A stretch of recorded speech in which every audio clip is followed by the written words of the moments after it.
Bernard Derty, bienvenue sur le plateau de Résonance Créole et merci d'avoir accepté cette invitation. Bonjour Marie. Tu es journaliste de métier, tu es également auteur et tu nous arrives tout droit de la région Champagne pour nous présenter ton dernier ouvrage, Les Oubliés de Cézanne, publié aux éditions Vérone. Histoire vraie de la rencontre et du mariage entre Charles-Guillaume Castin et Marie-Françoise de Beauharnais. Lui est noir, originaire de Saint-Domingue, elle femme blanche, marquise de surcroît. En pleine période d'esclavagiste, elle est bien sûr destinée à épouser un homme de sa condition. Mais avant de plonger dans cette histoire, tu partages avec nous ta citation fétiche. « Point n'est besoin d'espérer pour entreprendre, ni de réussir pour persévérer ».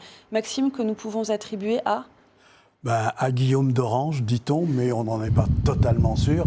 Mais ce qui me plaît dans cette maxime, c'est qu'il faut souvent beaucoup travailler pour arriver à ce qu'on veut. Et là aussi, il ne faut jamais désespérer. Alors, Les Oubliés de Cézanne nous transportent au XVIIIe siècle. Donc, Charles-Guillaume Castin, mulâtre, originaire de Grand-Rivière à Saint-Domingue, épouse la marquise Marie-Françoise de Beauharnais, belle-sœur de la future impératrice Joséphine. Une union évidemment considérée comme contre nature à cette époque. Oui, tout à fait contre nature. Et surtout, toute sa famille fait en sorte de dire que c'est une folie que d'avoir épousé pareillement ce garçon. Mais nous étions en pleine révolution. Marie-Françoise de Beauharnais avait connu la prison sous la Terreur. Elle sortait de cette prison, elle se rendait dans son hôtel particulier de la rue Neuve des Mathurins. Et qu'est-ce qu'elle y trouve? Un hôtel réquisitionné par la République où il y avait des gens qui y habitaient, des députés de la Convention.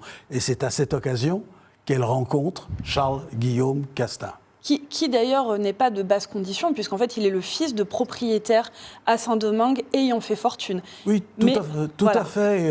À cette époque, la classe mulâtre à Saint-Domingue, comme d'ailleurs en Martinique, étaient aussi des propriétaires esclaves. Et le cas de Charles-Guillaume Castin n'était pas neutre. Il y avait une classe mulâtre importante qui était libre, avec des livres de couleur, et qui a entendu avoir les mêmes droits que les Blancs qui, effectivement, exerçaient leur pouvoir à Saint-Domingue. Et ils ont réussi à l'avoir, et parmi ceux qui ont œuvré pour cette condition, il y a eu Charles-Guillaume Castin.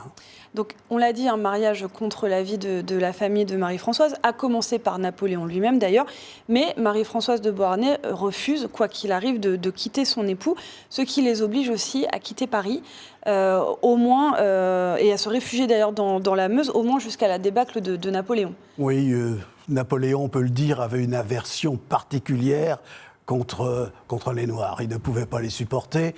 Il n'a pas supporté, lorsqu'il était au collège militaire à Brienne, le château, il n'a pas supporté d'avoir comme condisciple un mulâtre, Jablonowski, qui deviendra plus tard général, qui était un aristocrate polonais, mulâtre, et il a tout fait pour le harceler, mais Napoléon Bonaparte était lui-même harcelé parce qu'il avait un horrible accent corse et que ses camarades l'ont harcelé et le harcelé est devenu le harceleur. Et plus tard, effectivement, il a considéré qu'il ne devait pas y avoir de Noirs dans son entourage. Il a été particulièrement féroce avec le général Dumas, notamment après la campagne d'Égypte. Il était féroce aussi avec le chevalier Saint-Georges, dont il a interdit que l'on publie ou que l'on joue ses œuvres à l'Opéra de Paris.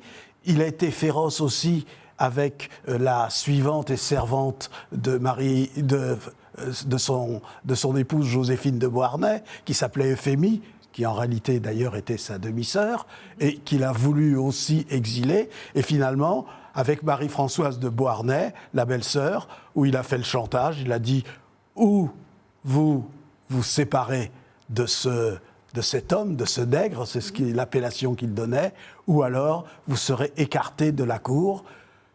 Marie-Françoise de Beauharnais a tenu bon, elle a dit « je reste », et ensuite elle a été écartée. et on n'a plus parlé d'eux, et Napoléon les a effacés de l'histoire. Alors c'est en ça aussi que, donc bien sûr, il s'agit d'un ouvrage historique. Tu retraces assez chronologiquement d'ailleurs les événements, en plus à une époque de grands bouleversements politiques. Mais ce qu'il faut souligner, c'est que du coup, c'est aussi une grande histoire d'amour qui aura duré 27 ans entre les deux. Tout à fait, une grande histoire d'amour, parce que contre toute sa famille, contre tout ce qui se passait alors à cette époque, eh bien Marie-Françoise a voulu rester avec Charles-Guillaume Castin, et Charles-Guillaume Castin est bien sûr resté avec elle. Ils ont souffert de rester dans l'anonymat, mais finalement, quand ils se sont regroupés avec toute leur famille antillaise dans cette petite ville de la Marne qui est Cézanne, eh bien, ils ont trouvé effectivement la satisfaction.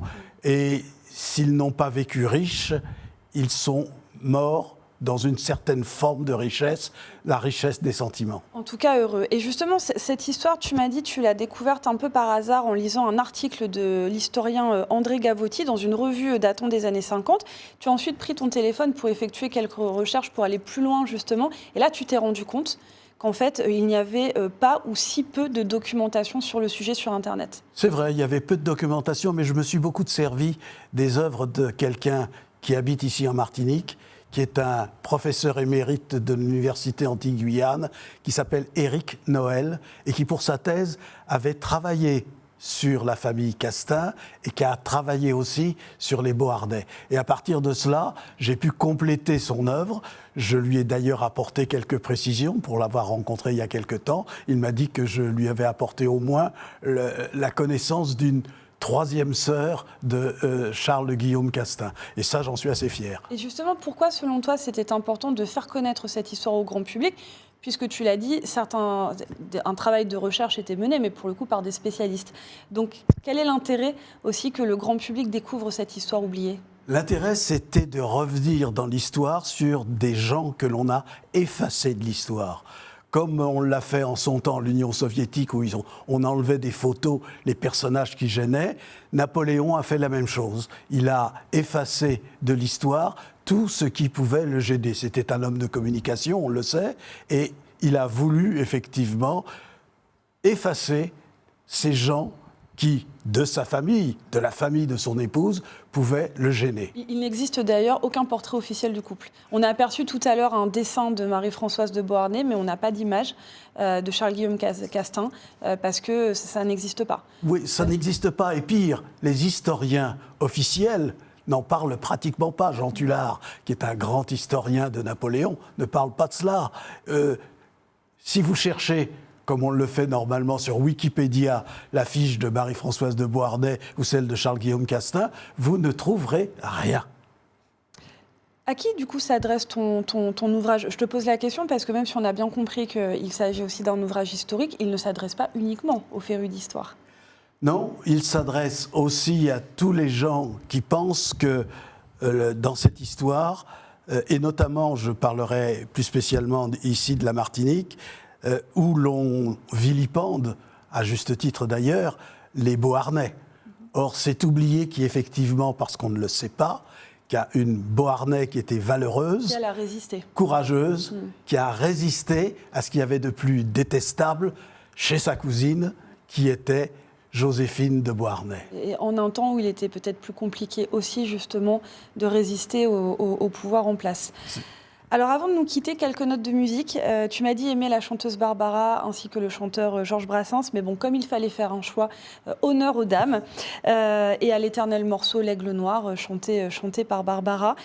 Pourquoi elle en particulier ? C'est pour sa poésie, pour ses interprétations ? Elle était aussi très... Pour sa sensibilité féminine. Parce qu'elle a souffert enfant.